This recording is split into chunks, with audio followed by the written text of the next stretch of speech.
Good morning children. मज़े में हो? मम्मी को तंग तो नहीं कर रहे हो? मम्मी को तंग नहीं करना। ठीक है बच्चों, आप लोग अच्छे बच्चे हैं मुझे पता है, और सभी अच्छे बच्चों की तरह अपने अपने घरों में रह रहे होंगे और गुड गर्ल्स की तरह सब अपना वर्क कंप्लीट कर रहे होंगे। ठीक, मस्ती के साथ साथ पढ़ाई ज़रूरी है और पढ़ाई करते रहना चाहिए, ये सभी के लिए ज़रूरी है। तो कल के वीडियो में हम लोगों ने ज्वालामुखी पर्वत स्टार्ट किया था, उसके बारे में जाना था। ज्वालामुखी पर्वत भूपर्पटी पर एक मुख का द्वार होता है, जिसके रास्ते से हम ऊपर की तरफ को लावा और मैग्मा बाहर आता है। ठीक है, और द्वार या मुख से गर्म लावा बाहर आने के कारण ही हम इसको क्या कहते हैं, ज्वालामुखी पर्वत कहते हैं।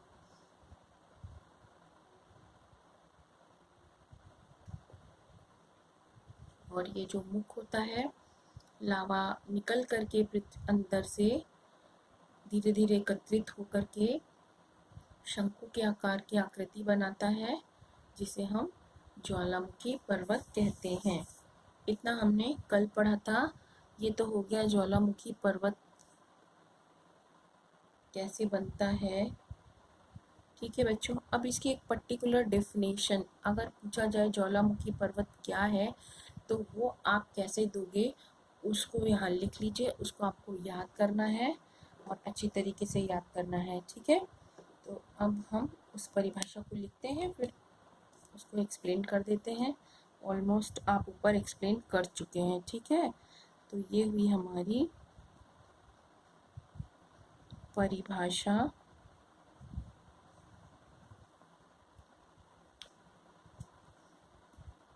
ज्वालामुखी उद्गार से, उद्गार मीन्स जो ज्वालामुखी आपका फटा है, ठीक है, निकला है। उद्गार मतलब निकलना। तो ज्वालामुखी उद्गार से निकलने वाले, तो जो भी ज्वालामुखी फटने के समय निकलने वाले पदार्थ हैं, ठीक है, उनके जमा होने से, जमा होने से मतलब अभी मैंने ऊपर बताया था शंकु के आकार में वो इकट्ठे होते हैं, एकत्रित होते हैं। तो जमा होने से जो आकृति विकसित होती है वो क्या कहलाती है, हमारी ज्वालामुखी पर्वत कहलाती है। ठीक है बच्चों, तो इसको हम इस तरीके से लिखेंगे, ज्वालामुखी उद्गार से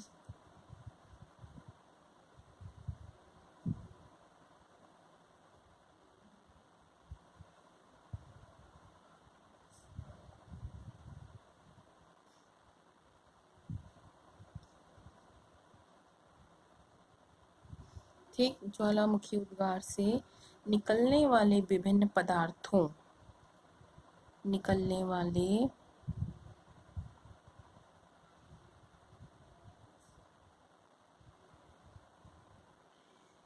विभिन्न पदार्थ इसलिए क्योंकि पृथ्वी के अंदर तरह तरह के पदार्थ हैं।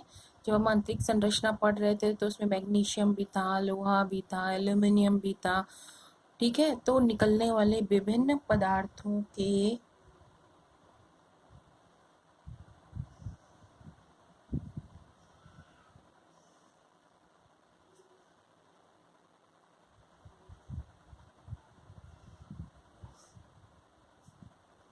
पदार्थों के जमाव से, जमाव यानी कि उनके एकत्रित होने से, ठीक है,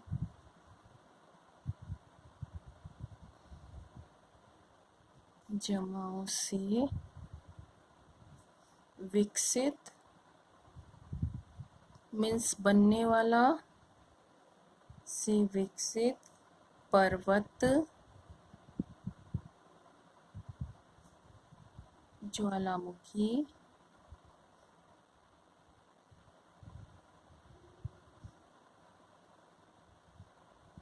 पर्वत कहलाता है।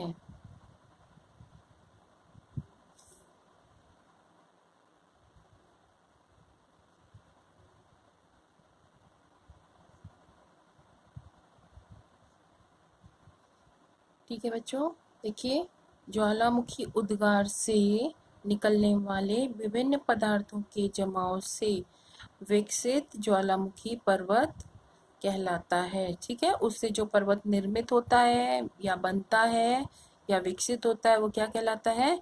ज्वालामुखी पर्वत कहलाता है।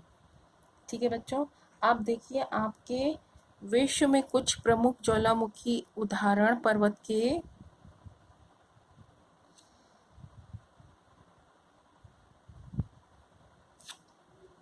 विश्व के कुछ मुख्य ज्वालामुखी पर्वत कौन कौन से हैं?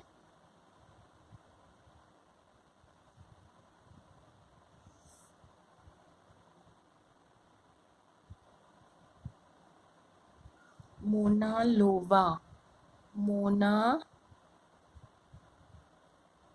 लोवा, ठीक है बच्चों, एक ये है पर्वत, ये आपके पूरे विश्व में मीन संसार में है। फिर सेकंड है चिम्बो राजो, चिम्बो राजो,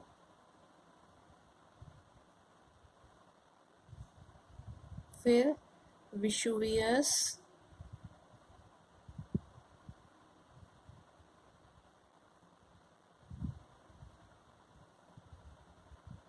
फिर पिलियन। ठीक है, पिलियन, ये मुख्य हैं, वैसे तो बहुत सारे हैं।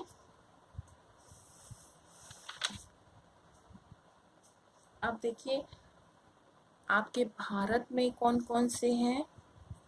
भारत में आपके जो मुख्य हैं वो हैं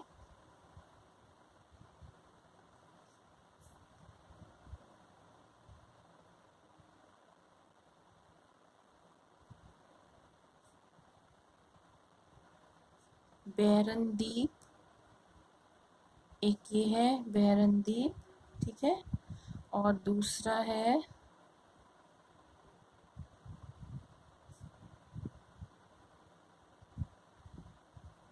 नारकोडम, नारकोडम, ठीक है, द्वीप ज्वालामुखी पर्वत के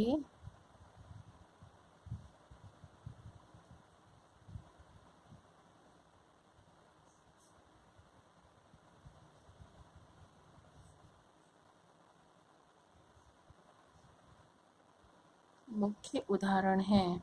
ये आपके इंडिया में है।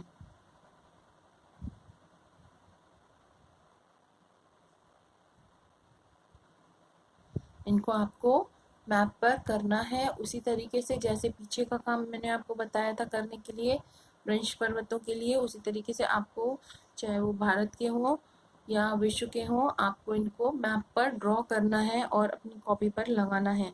मैप आपको खुद ही ड्रॉ करना है इंडिया का, याद है ना बच्चों?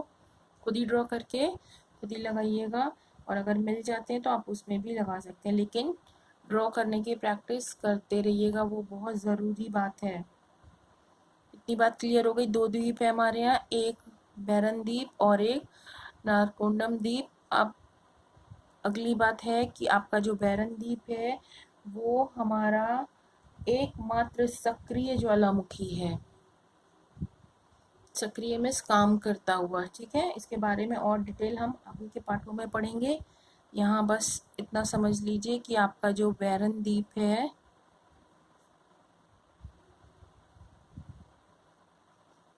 भारत का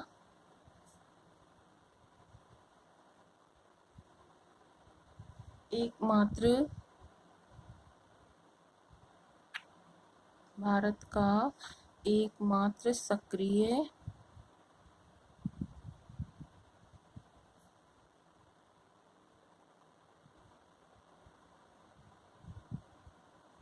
ज्वालामुखी है। ठीक है बेटा, ज्वालामुखी है। और इसके विषय में एक और इम्पोर्टेंट बात, ये जो आपका ज्वालामुखी है ये अंडमान निकोबार द्वीप समूह में है। ठीक, बैरन द्वीप ज्वालामुखी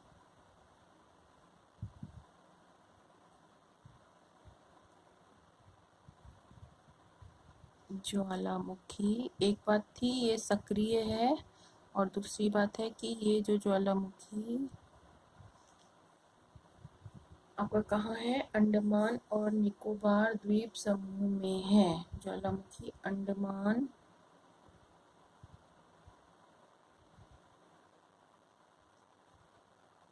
और निकोबार द्वीप समूह में है।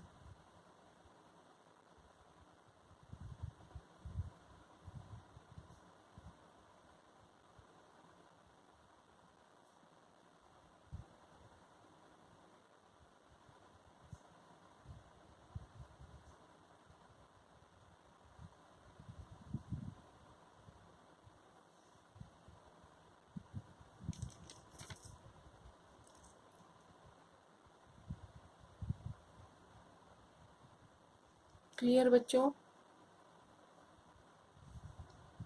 अंडमान निकोबार द्वीप समूह में आपका भारत का एकमात्र सक्रिय ज्वालामुखी है, उसका नाम है बैरन द्वीप। ठीक, इसको आप करिए। ये हमारे पर्वतों के प्रकार यहाँ पर खत्म हो गए हैं। 3 प्रकार के पर्वत थे हमारे, एक वलित पर्वत, भ्रंश पर्वत और ज्वालामुखी पर्वत। ठीक है, अब इसके बाद हमारी 3 आकृतियां थी, पर्वत, पठार और मैदान। तो हमने यहाँ पर पर्वत खत्म किए हैं। अब इसके आगे आपको पठार और मैदान और पढ़ना है। तो आपके जो पर्वत थे वो नोकदार थे एकदम। अब हम आगे पठार पढ़ेंगे। पठार पर्वतों से छोटी आकृति होती है और उससे कम ऊंची होती है। ठीक है बच्चों, ये बात आपको पता है, और इसका कुछ हिस्सा मैंने आपको 6 क्लास में पढ़ाया भी था, तो उसको आप रिमाइंड करिएगा। अगर आपके पास बुक हो 6 क्लास की, होप्सो सबके पास होंगी, तो उन किताबों को आप एक बार दोबारा से रिवीजन करिएगा। ठीक है, जिससे आपको जब मैं बताऊंगी तो पढ़ने में आसानी होगी। इस काम को आप अपनी कॉपी पर कर लीजिएगा, मैप वर्क भी करिएगा। अब इसके आगे का हम नेक्स्ट वीडियो में करेंगे। Thank you.